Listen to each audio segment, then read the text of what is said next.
En effet, notre position n'a pas changé.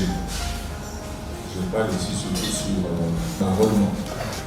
Les gens disent, est-ce qu'il faut aller s'enrôler?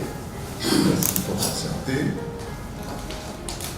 La position du PPRD est restée la même pour des raisons évidentes. Quand je dis PPRD, il y a aussi les amis du CC. Nous avons fait des déclarations ensemble. Pour la famille politique du président Kabila, notre position est claire et elle n'a pas changé. Elle se présente comme suit. Nous voulons et exigeons que les élections soient organisées à la fin de l'année. Il faut qu'il y ait élection en 2023, au mois de décembre. Comme nous sommes dans une année électorale, le président de la République, il est déjà un président sortant. Et que, en décembre, il sera sénateur à vie. Et ces élections-là doivent être inclusives. Donc, nous ne voulons pas qu'on nous présente ici des motifs fallacieux pour dire que tel ne sera pas candidat. On ne peut pas forger des dispositions pour exclure. Ça doit être inclusif, transparente et consensuel. Si on exclut un candidat parce qu'il y a ceci, on interprète mal la Constitution, là, c'est comme si on demande d'appliquer l'article 64 de la Constitution.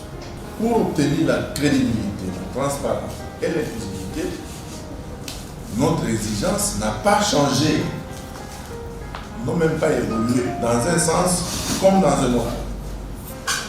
La crédibilité passe par une CENI consensuelle. L'inclusivité passe par une CENI consensuelle.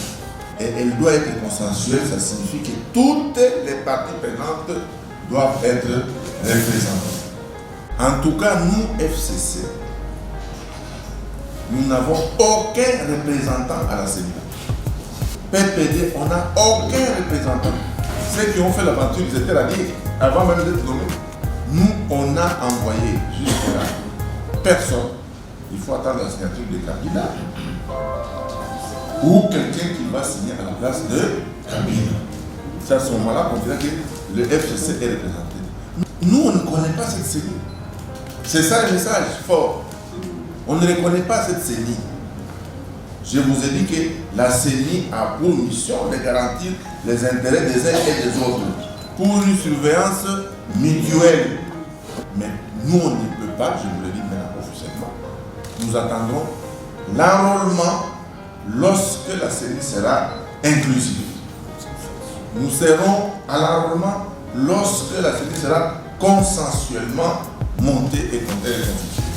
Nous irons aux élections pour balayer la dictature qui est là. Nous irons aux élections pour balayer ces régimes tribalistes corrompus. Nous irons aux élections pour enlever cet État failli, cet État déliquescent, cet État déstructuré. Nous irons aux élections pour faire partie des voleurs.